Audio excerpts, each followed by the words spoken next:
As it's that time of the year, I thought I'd share a certain activity I do around Halloween. And that activity is scare acting. Now, what is scare acting? Well, clues in the name. It's pretty much acting, but you're scaring people. Usually happens in horror attractions or scare mazes, and of course, Halloween being the day of scares, well, obviously, there's a lot of horror attractions and horror mazes opened. And of course, they're always looking for certain people to dress up, spend a couple of hours dressing up and scaring people. Oh, and getting good money for it as well. It's something I've been doing for a good 10 years now, actually. Yeah, nearly 10 years. There was a bit of a gap there was a bit of a gap at one point, but I'll get to that in a minute. Very first time I did a scare acting was at a local scare maze. It was set in one of the shopping centres, and since I live in a seaside town, it was pretty much themed after seafront, a little seafront tradition, which is of course ice cream. And yeah, we it was pretty much a evil ice cream factory, and I played an evil ice cream man. Yeah, it was still since it was this company's first time doing it, they didn't have the budget to really. I mean, okay, yeah, it was slightly low budget, but not. Oh God, how can look, I was just an actor in it. I wasn't really a. I didn't like help out building the mazes or anything. In fact, it wasn't really much of a maze. It was just more of a walk through building. That's what it really was. And yeah, I was just one of the actors. But from what I can remember, customers used to enter the factory and had to watch like a little intro film of the history of the ice cream that the factory um, manufactured. Of course, this being horror themed, it was an ice cream factory where the secret ingredient to the ice cream was obviously body parts, humans. So, of course, uh, customers used to watch the intro film and then walk through the factory while encountering all sorts of evil ice cream men. And I was one of the evil ice cream men. I had to wear like a typical ice cream man uniform. Had a bit of fake blood on me, on the uniform, and makeup to make myself look a bit older.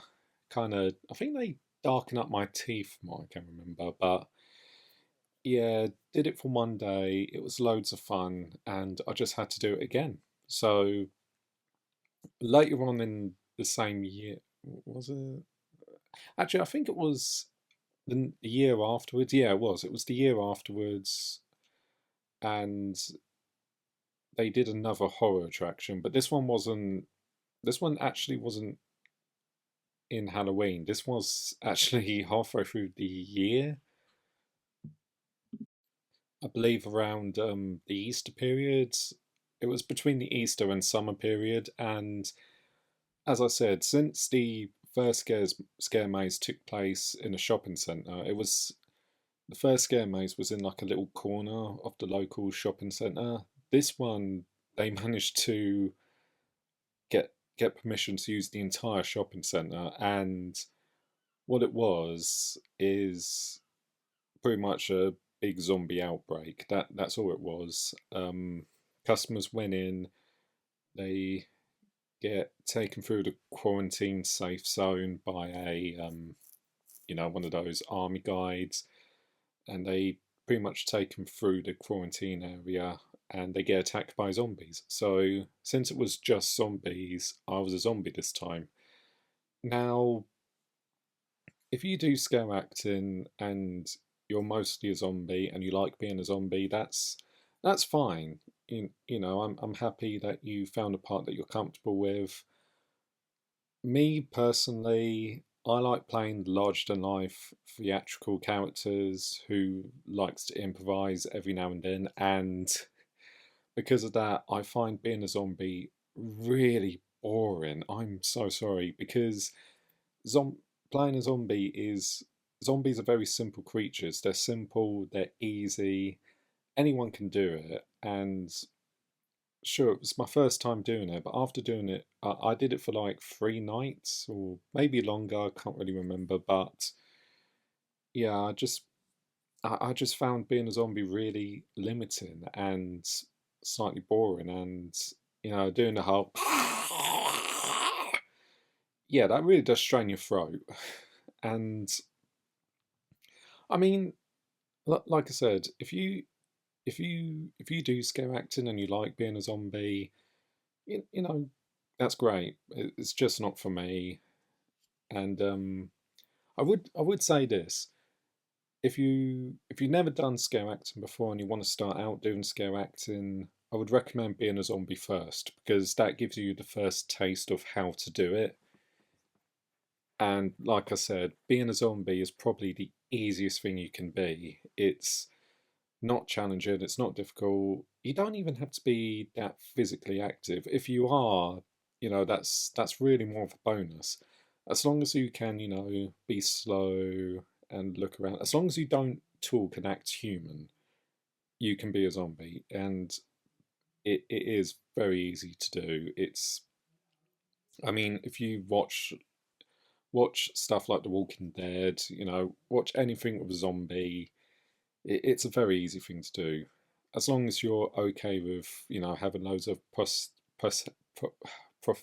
prosthetics and makeup. It's Yeah, as long as you're comfortable with that being on over your face, mostly your face. Some I know in some more big budget places they have entire body casts of for zombies, but most of the time in more little scare mazes, more low budget ones, it's mostly just the face, and everything else is down to your performance. Another reason to play zombie is if you want to do scare acting but you don't feel comfortable performing, because I've known certain people who do scare acting but they're not comfortable. They wouldn't call themselves performers or actors, they just like scare acting. Yeah, being a zombie is, if you're not comfortable, if you got stage fright, be a zombie, because you're never on your own. You're always with a pack when you're a zombie, because that's what makes. Because let's be honest, that's what actually makes zombies scary. The fact that they're always in a pack, that the fact there's always a horde of them, that's what makes them scary. One zombie on their own isn't really that terrifying, but a whole pack of them, that's bloody terrifying. So yeah, a zombie is a good starter role for anyone who wants to get into scare acting, and it's a good role for anyone who wants to be involved but don't want to do too much. That's fine with a zombie. But as I said, me personally, I'm not.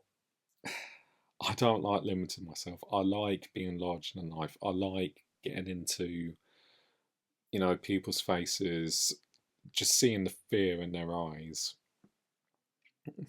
You know, that's why I do it, because scare acting, there's something.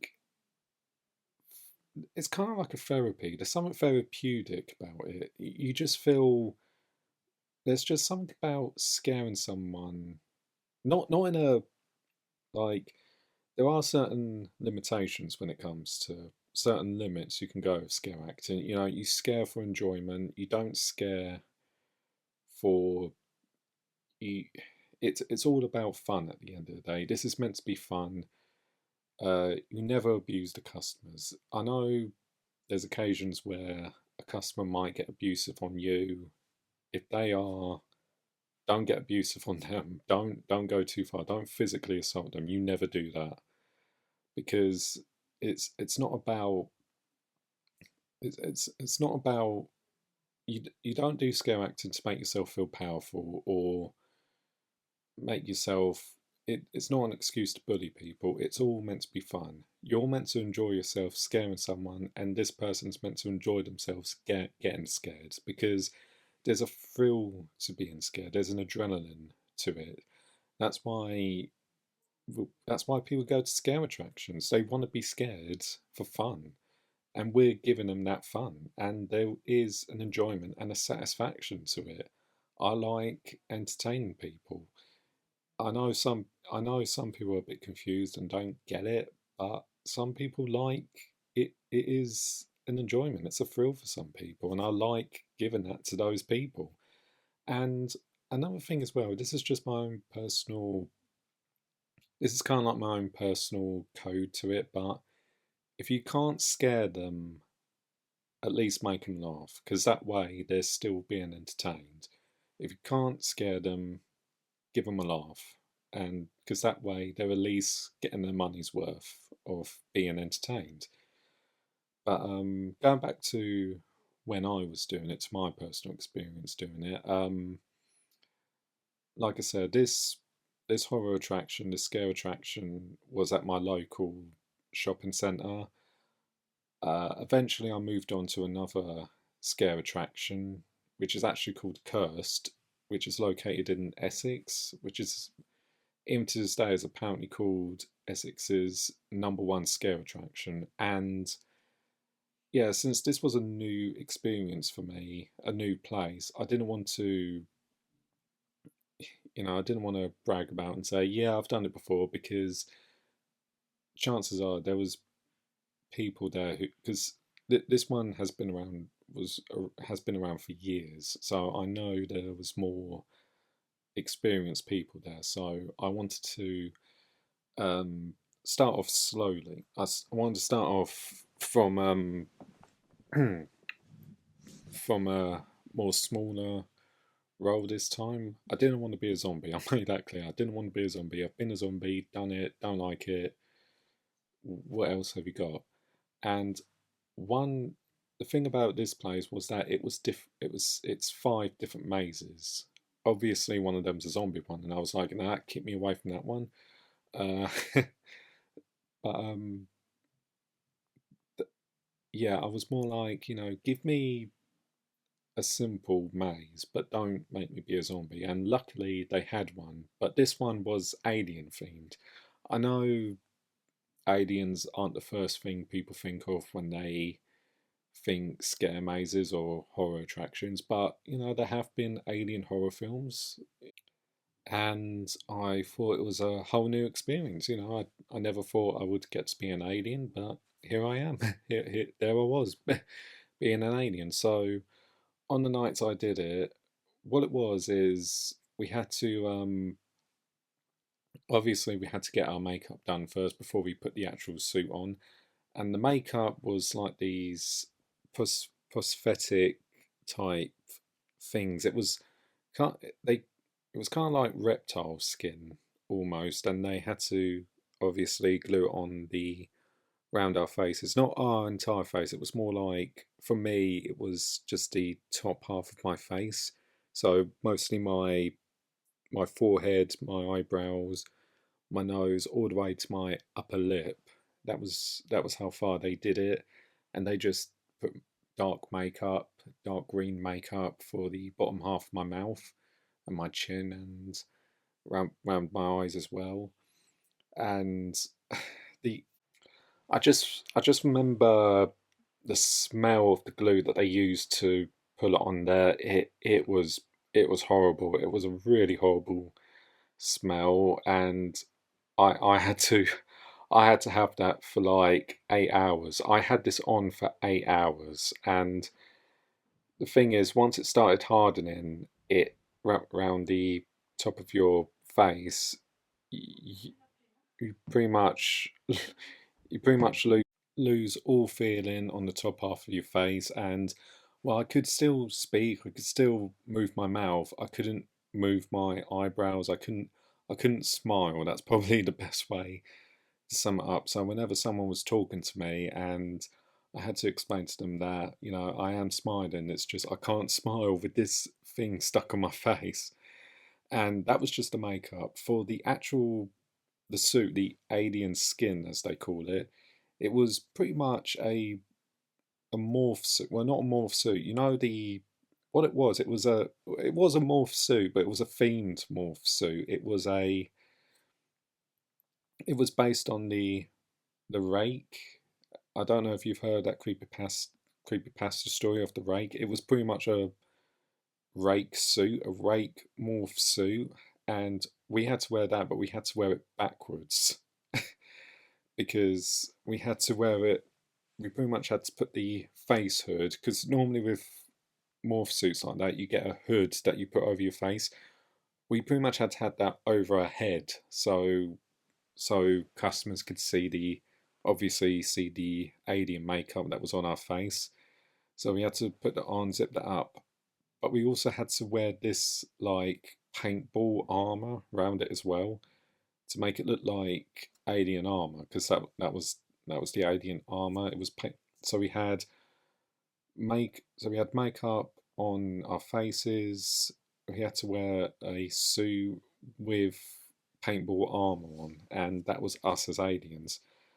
And much like zombies, we were kind of limited. Like we weren't allowed to talk. If we had to be vocal, we had to go, or at worst, we had to try and speak in an alien language. I don't know. I don't think any of us actually attempted that because how can you do that without sounding silly? Because I know I said earlier either if you can't scare them, make them laugh, but I feel like if you try and speak like an alien, like going or something like that, you just can't. No one will take you seriously. So yeah, most of the time, if my throat was killing me with the whole, making alien noises, I just stayed silent because the maze we were in, it was dark with neon lights. The neon lights were cool. I'm just going to say the neon lights were a very nice addition to the maze because of the material of what our suits were made of. Whenever one of us was in there, we kind of glue a little bit. We glowed in the dark a little bit, and it just had a very cool effect. And yeah, I remember. Obviously, the maze was slightly inspired by the Alien films because there was like these big egg things that were the alien eggs, and I remember in one room we had to press a button that made all this smoke and turned all the lights off and set off an alarm of some kind, and we had to. The difficult thing is that we had to run. See, the thing about scare mazes is that behind all the walls, there's a series of tunnels and corners and corridors that we use to go through certain doors, little doors and stuff like that to go in and out of rooms. And it, if you're physically fit, you'll be able to go through one room and come out there, run towards the next room and come out there. That is if you're very athletic. I'm not. I'm not really. I try and be as quick as I can, but normally when I do something like that, I usually stick to one room and then probably another room. But yeah, I really can't be asked to run in and out of rooms all the time. So especially since you're not meant to be seen. That's one difficult thing. You have to try not to be seen because if a customer sees you coming in and out of the secret areas, as you could probably call them, they're not going to be scared because they know where you come from. They're expecting you to show up. So yeah, always word of advice: if you want to be a scare actor, use the shadows. Use every dark part of the room. Try and hide as best you can because the least they know where you are, the better. And but that was my first year at Cursed. Unfortunately, COVID happened the year after, so obviously it was not going to happen that year. But the following year, I did it again, and This one, as I said, there's different mazes every year, 5 different mazes, and you know, I thought this is my second year here. I'll do it. I'll be a bit more active. I'll be, go back to what I'm comfortable with, which is improvising, being larger than life. So I, the maze I was put in was called Institute, and what that was, it's pretty much escaped, an escape, a prison being overrun by its escaped inmates. That's what it is. So it's a mazes like that are a great way to really go out there. Obviously, don't get physical with them. Don't get, don't abuse customers. Even if they're abusive, don't abuse them. If they are abusive, the best thing to do is just ignore them. And if they start getting physical, you've got to try and avoid it. If they do get in contact with you, then that's the one exception, but that's more self defense. So, yeah, if a customer does get physical, you can self defense, but try and avoid it as best you can. I mean, like I said, there's usually little corners, little doorways you can go through them, and just go into another room. And if you can, let let security know, because there's always security at scare mazes, and the ones I've been to, they've always done a good job. So yeah, every maze will always have a team leader.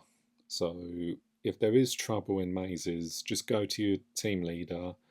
They'll try and sort it out, and if you can, warn other people in the maze if there's trouble, because unfortunately at these places there's always going to be trouble.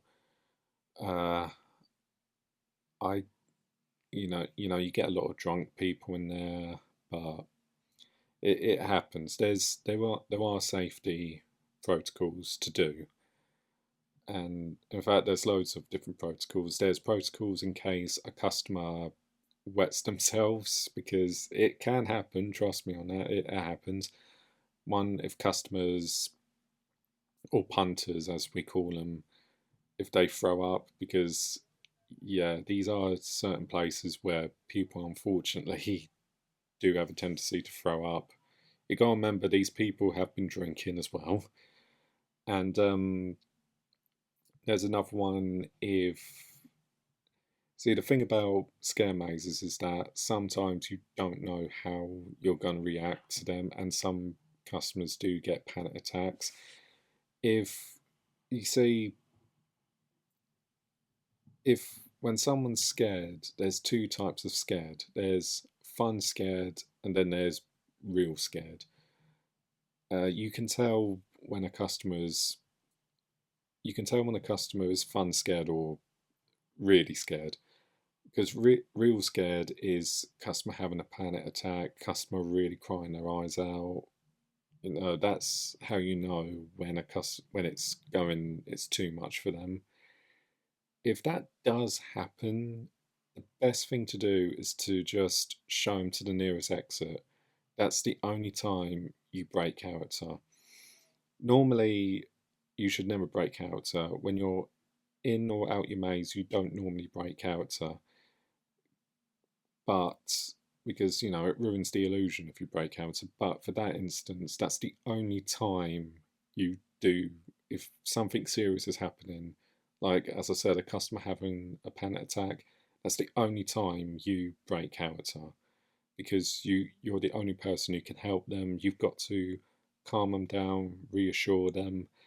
I know it will be difficult because you'll be dressed up, but that's where you got to speak calmly. You got to explain to them that you're just an actor. And I remember one experience. I was actually kind of lucky because I was actually at the very start of the maze at the time, and honestly, the start of the maze is probably the easiest part, because you know when the customers are coming in, and you know what type of customers you're going to get. And I remember one time I was letting all these people through, but then I noticed that this one customer was really having a panic attack, really crying their eyes out, and their friend was like, "I'm sorry, but is there a way? Is there a way to get out of here now? Because my friend is really..." And I had to break character. I had to quickly show him the quickest exit, and also let them know where the nearest medical tent is.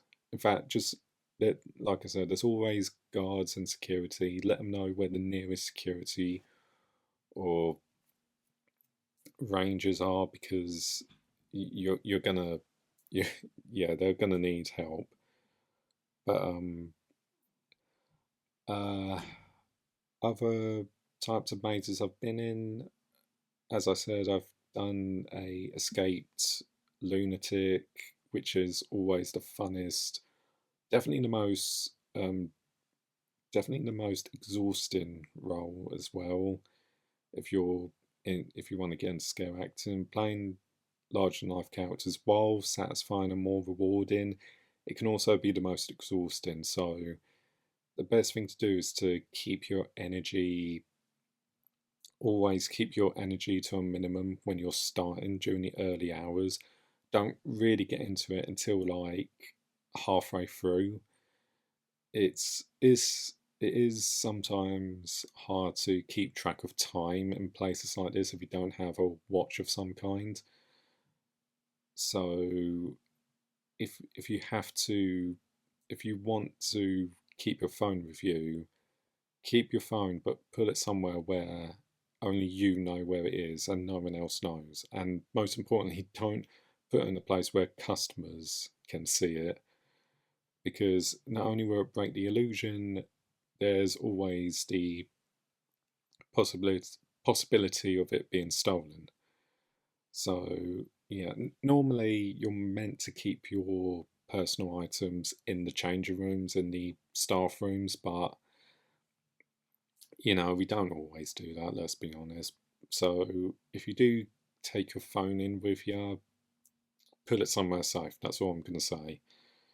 Because at the end of the day, it's still your responsibility. Uh, Other types of roles, it's kind of hard to really, what would you call it? It's really hard to pinpoint, talk about some of the other roles I've done that really stand out, because more or less some of them are exactly the same as one another. Like, I've been in mutant rat at one point, which is where I wore something similar to what I wore as an alien, but it was more of a mask this time that I could take on and off whenever I wanted to. But again, since I was part of a pack like a zombie or one of the aliens, you have to, you can do it in your own way, but you still got to stick to a, not a script, but like a, you got to stick to a, what would you say, like a, you pretty much got your limits when it comes to roles like that. When you're playing a character that's in a pack, you've got to stick to your limits, because because it's more fair that way to the other people. I know I was a demon at one point. I was also a scarecrow, which was pretty fun. When I say scarecrow, I mean, if I don't mean like a horror scarecrow, like I was wearing like a, well, I was wearing a sack over my head. When I say scarecrow, I looked more like the scarecrow from Batman, like the scarecrow from Christopher Nolan's Batman. That's what I kind of looked like, especially with the coat I had on at the time. Uh, but yeah, recently I one the latest maze I was in was this blindfolded maze, because some mazes like having little gimmicks, and this maze was, when you enter you have to have a blindfold on, and you have to walk through this church. It wasn't a real church, but it was meant to be a church, while everyone, actors were coming up to you and whisper in your ear, probably had a few props to touch you with, and whisper stuff, scream in your ear, that sort of things. Yeah, that was the late one of the latest mazes I was in. I was since this was a church, I was dressed up like a monk, and I was at the very beginning of it. I was always the person doing the introduction. Sure, some people would say you don't get a lot of scares when you're playing that type of character. It really didn't matter to me because you're seen, you can be entertaining when you're the first person they see doing the introduction, because it is an important role. You may not get a lot of scares, but you are important to the maze. Well, everyone's important to the maze. Everyone's got their part to play, and my part at that time was to introduce the maze and explain what you do in the maze. Yeah, so, but then later on, I was in another maze, which was kind of like a laboratory gone wrong with, again, zombies. I wasn't a zombie this time. I was a scientist who had to tell customers how to get out, and I was at the very end. And my job was to get them all into this room, keep them in this room, and then unleash a zombie onto them. Zombie that zombie scared them while a photo was taken, because you always get photo shoots at these scare attractions. It's always fun to see their reactions. It's almost great. Some, like, I know I've said earlier that you'll get difficult customers. You're always going to get difficult people in these things, but that's that's more of a, you get more good than bad. And I've had some really great reactions from people. Like, if you scare someone so much and they fall on the floor, that's how you know you're doing a good job. Especially if it's a whole group. The amount, it's always a joy when there's a big group of people, you scare them, and they all fall on the floor like dominoes. It is brilliant. It gives you that satisfaction feeling. Hopefully, no one gets hurt. As long as no one gets hurt, that's great. But it's always, the feeling you get when you achieve something like that. It's always great. But yeah, scare mazes. A lot of the scare mazes I do have been aimed towards an mature audience, except that they don't always have to be, because at one point I was involved with a scare maze that was aimed towards a more younger audience. I think around kids around 5 to 13, because there are Halloween is for everyone, and children play a big part in that. So obviously there's scare mazes for a younger audience.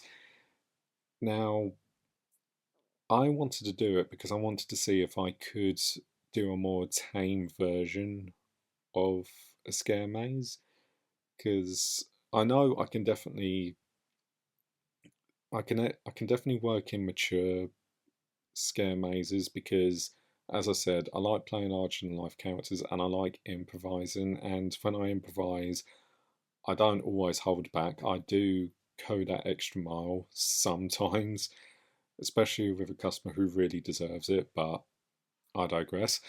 Um, when it, I wanted to challenge myself to see if I could tame myself, play a more lighter, tamer version of whatever monster I was playing.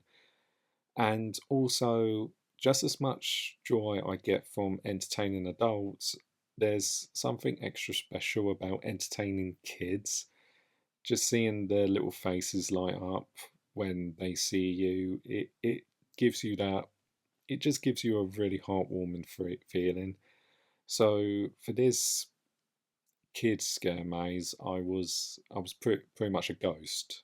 Not nothing too scary or anything. I was just I just had my face whited up with makeup, and I wore like this long white sheet over me, and that was pretty much it. And the mazes themselves, not normally they're very dark and you can barely see what's going on. This time they were well, they were dark, they weren't pitch black in some areas. There was a lot more light. It's best way to describe it, it felt like you were in an episode of Scooby Doo. That's the best way to sum up kids' scare mazes. Scary but not horrifying. And honestly, some people would actually find kids' scare mazes more fun because the idea is to not scare and entertain you. It's just meant to entertain you. So when customers came in, it was mostly, as I said, it was children with their parents, mostly their mums. And so me as a ghost would always run into the room with like a hood over my eyes, and then I go up to one of the children, not too close because you don't want to make them feel uncomfortable, kind of like you just got to keep your distance. And I just go, "Who are you?" and do it in that, not in a scary voice, but more like a grouchy voice.